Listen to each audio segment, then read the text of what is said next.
Well, good yontif, everyone. Over the course of the years, I have officiated at hundreds of baby namings, over 1,000 b'nai mitzvahs, over 300 weddings, and over 2,000 funerals. It has been my responsibility, my joy, and my honor to be a part of all of your lives for nearly 40 years. Each and every one of you conjures up memories and feelings and emotions of times we have spent together, sacred moments we have shared, and sorrows and simchas that have bonded us in incredible ways. What a privilege it has been. And so as I look back upon my career, I cannot help but go back to the beginning and recall a conversation that I had with my mentor, Rabbi Bradley Blefield, who I served with in Temple, Israel, in Columbus, Ohio. When I got the job, or as he said, you got the gig, I got the job to come to Las Vegas. He invited me to take a walk and talk. We reminisced about all that I had done there in Ohio and how it was time for me to find my own path. And eventually he asked me a question. Sandy, soon you will be leading your own congregation. You won't be following my direction or be second in command. Have you given thought as to what will be your guiding philosophy? And to be honest, it kind of stopped me in my tracks. Guiding philosophy?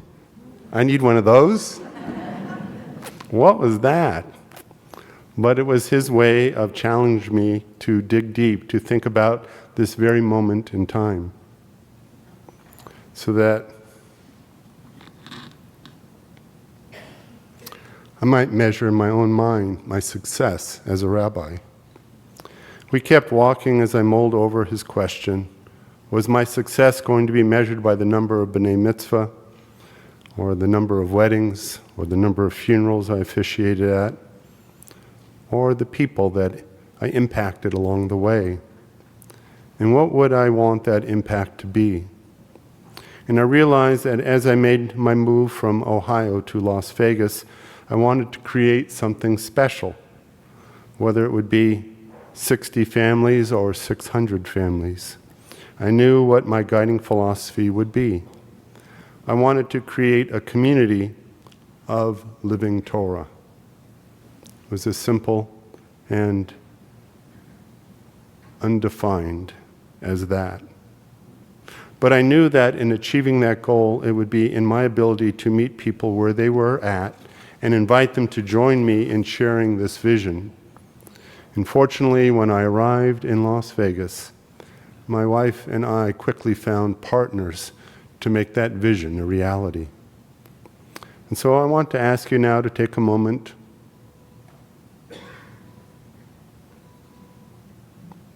and walk with me.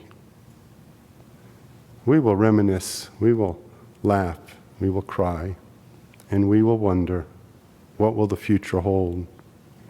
When you were little, people ask you, what will you do when you grow up and when you retire? People ask you, what will you do now that you've grown up? But this walk isn't about me being asked questions. It is rather me asking you questions. What is it that will be lasting? What are the values that I have taught that will remain? And what will be those that will be different? Now, I'm not talking about programs.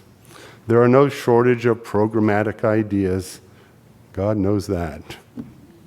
Programs are merely the building blocks in which memories are created and the crucible in which values are formed. No, I want everyone here to dig deep and think, how has Congregation Ner Tamid become a place for you where Torah is lived? And your answer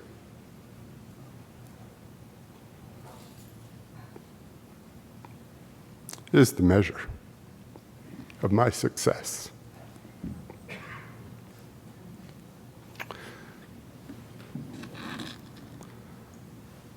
Now, many have grown up at Ner Tamid and gone on to become Jewish educators, rabbis, and cantors. And each one has been a source of pride to me, with Cantor Hutchings being of particular pride as she assumes the mantle of leadership next July. But that is but one measure of success, for we can't all become educators, rabbis, and cantors. Lord knows that last one's not for me. But we can all do more to become Jews who are passionate about being Jewish. Maybe not in every waking moment, but in moments that really matter. You know, I had a professor of homiletics when I attended Hebrew Union College 45 years ago. And he had a theory, and I think that there was a lot of merit to his theory, that every rabbi has but one sermon in them, and all other sermons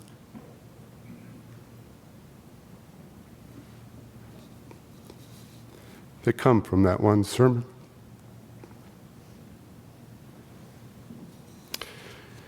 And so in our journey together, I hope, as we have walked and talked, the words of my one sermon have touched you just a little bit. And there are 3 things, no 4, that I hope you will remember. First, be proud. Be proud that you are Jewish. That is the heart of everything. Never be ashamed of being a Jew. Never be afraid to be a Jew. Never hide from being a Jew. For even in our darker moments, the moments of persecution and of anti-Semitism, we have learned that we must not hide from our history or our future. It is the present where we take our stand, and we do not back down. We do not discard our values, nor do we hide from them. Secondly, do Jewish, whatever that means to you. Have a bagel, then have 2. Do more. Read more Jewish books, watch more Jewish cinema, go to shul more often, go to Torah class, make study of Torah fixed. Do not say, when I have more time, I will learn. You will never have more time. Whatever being Jewish looks like and means to you, it should be an active decision in a constant state of flux. Amos Oz, one of my favorite Israeli authors, once said, "We have inherited a household of furniture from the Jewish past. We must now decide what will go into the attic and what will go into the living room." This metaphor has guided much of my thinking over the years. Our Jewish heritage is rich and complex, filled with tradition, teachings, and memories, and as we navigate our own paths, we must make choices about what we carry forward and what we set aside. And third, remember every Jew is responsible for each other. We are part of an Am Kedushah, a sacred community. And with this privilege comes the responsibility to care for each other. It takes a village, or rather, it takes a shul. Now, sometimes in my darker moments, I would lament that out of 70,000 Jews in Las Vegas, there are probably only about 9% who are ever affiliated at one time. 9%. Go out and find those 91, would you? Bring them here. I try to console myself in recognizing that in people's minds, there are barriers to affiliation. Now, a lot of them will say it's money, but there is no synagogue in town that makes that the metric by which one can join their community. We all will take people regardless of status or ability to pay. I think that the biggest barrier, I hate to say, is apathy. But in my clearer moments, I recall all the times that this synagogue and its community has been there for each other and has made all the difference. We have learned that in order to save the Jew, we must save Judaism. For while there are many Jewish institutions in this world, a lot, it is in the synagogue in which Jews are created. Congregation near Tamid was formed because the community understood the need for a Reformed Jewish presence in Las Vegas, a brand of Judaism that embraces modern values and creative rituals and songs and programs while understanding the power of holidays and holy days and rituals that have stood the test of time. Indeed, they shape our very perception of time as something that is holy. In our devotion to Jewish life, we have come to understand that Yehudi Aravin Zeh Bazeh, every Jew is responsible one for the other, that is foundational. Why else would we have engaged in projects that have supported our brothers and sisters in Israel? Why else would we support our brothers and sisters in Europe? Why else would we support our fellow Jews who we have never met in our own community? We are responsible one for the other. Our involvement in the movement for Reform Judaism is something that we support not just as a local movement, but as a worldwide movement for progressive Judaism. And it has allowed us to take our Jewish values and remind ourselves that we are not only for ourselves, and that engagement in Tikkun Olam, the repair of a broken world, is also of pressing concern. Our power is in our shared vision, our ability to work together to help others. It was because of you that I made my way to Poland to help Ukrainian refugees, to celebrate on the border Jews who had fled Ukraine. It is because of you that we established a program, Family Promise, to welcome the homeless into our midst. It is because of you, when Hurricane Katrina hit, we sent truckloads of help to the victims of that hurricane. It is because of you following that I have been involved in interfaith work. And when there was a Muslim funeral home that was burned to the ground and they were not sure whether it was arson or not, I was able to stand with our Muslim brothers and sisters and say these words: "Not in our town. Not in our town." It is because of you that when 1 October happened, I was able to join with those of so many diverse interfaith brothers and sisters that we stood together, again saying, "Not in our town." That is part of the responsibility, I hope, I have shared with you, that I think and I hope and pray becomes part of the guiding philosophy of Congregation Ner Tamid always. Follow that light, that Ner Tamid. And like those who founded this congregation, it will burn bright in the desert. Follow that light. Remember that this responsibility is especially true when it comes to the state of Israel. We forget we live in an age of miracles. Who would have thunk? The miracles only happened 3,000 years ago at the time of the Bible. With prophecy it ended. But we who live today, we live in a time of miracles. Who would think that after 2,000 years of exile, our people would reassemble and create a homeland, revive a dead language, create a culture, an army?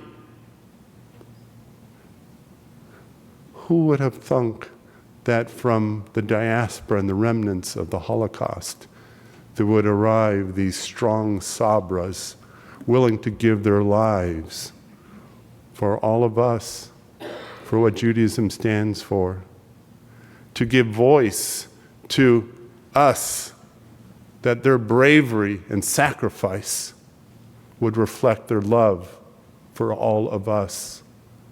who they may have never met, simply because we Jews are responsible one for the other. It has been a tough year. This October 7th has wreaked havoc in Israel, in our community, and in our hearts. And it has caused a lot of pain for us watching what is going on in Israel. I spoke about it on Rosh Hashanah morning. And suffice it to say, it has been a tough year with the rise of anti-Semitism, the war going still a year later, now spreading deeper into Lebanon, and the tough decisions of Israel as to whether to fight only proxies or go directly after Iran herself. We do not know what the future will bring, but we must know that we must always stand with Israel. We may not agree or even like the government, but we know that part of being a Jew is to stand with Israel. And lastly, as part of this, and I mentioned it, was Tikkun Olam, because what is the point of religion if it doesn't make us better human beings? We are imperfect, all of us, but Judaism gives us a better way. When we are gone and stand before our Maker, God will not say to us, "Why were you not like Moses?" God will say, "Sandy, why were you not Sandy?" Jack or Moshe or Mary, whoever you are, you stand before your Maker, and the Maker will say, "Why did you not fulfill your potential?" And you will be called to answer. To look the other way is not the Jewish way. To be indifferent and mind our own businesses, not when the business is about justice. It is the hubris of being Jewish that it is upon us to be involved in the world and to make the world better. Not perfect, but better. That is the conceit of Judaism, that within our values, within our Torah, within this Am Kedushah that we have been chosen. Sometimes you might say we've been picked upon to do good in the world. We shake our heads and wonder, why is it a world that has been commanded to make the world better, picked upon? And the rise of anti-Semitism forms that question mark, and I do not have a good answer, for there is no good answer. But we are not going to turn aside, asunder, hide, or be afraid.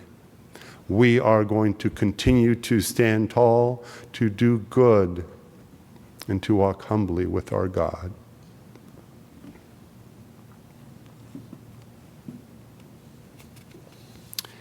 Not too long ago, a couple came to me after services. They were in their 50s. They looked happy together and excited to see me, and right away they said, Rabbi Akselrad, do you remember us? You married us 20 years ago. And very quickly we began to catch up. They had a child now who was ready to begin his studies for bar mitzvah. They had returned to CNT because it was time to return home, to return to their roots. And I thought to myself, well, why did they wait so long? There is so much we could have shared during those 20 years. But instead, I thought better of it, and I heard their story and the excitement of enrolling their son in religious school, of their decision to commit their families to the values of living a Jewish life. And I simply said, welcome home.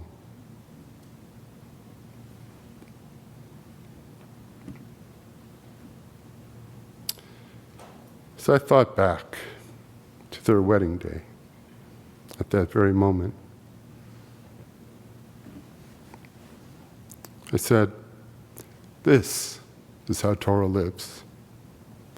And every decision in every choice, in every step we take that returns us to where we belong, to home.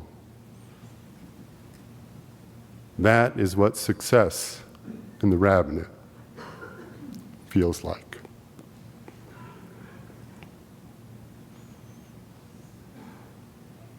So walk with me and talk with me and dream with me as to what you want to remember from our talks together.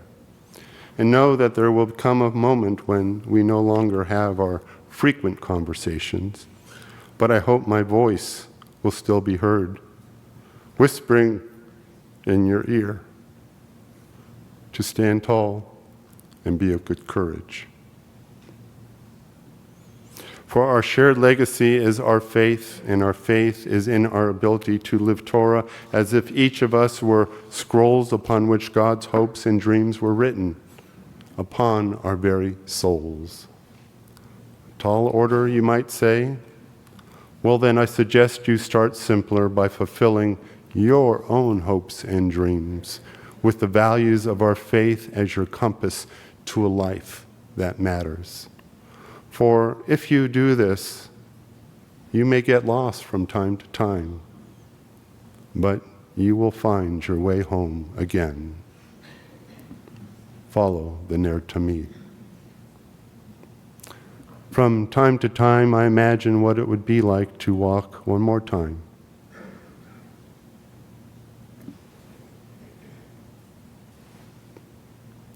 One more time with my mentor. I imagine him asking me, So Sandy, 40 years have gone by since first you became a rabbi. Do you feel like yours was a successful rabbinate? And I think I would pause and think for a moment and reply, most of the time, I think I was successful, but not all the time. And I feel there is so much more.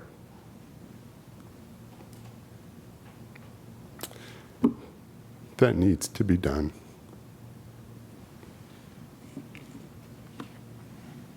And he would look at me and say, that's how it is, and that's how it should be. You've done well.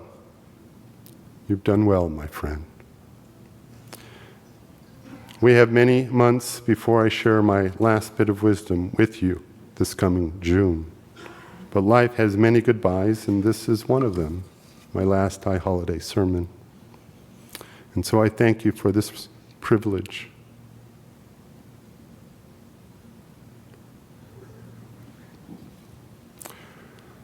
For being a part of my life and not yours. And most importantly, for walking with me each and every day. Good gent.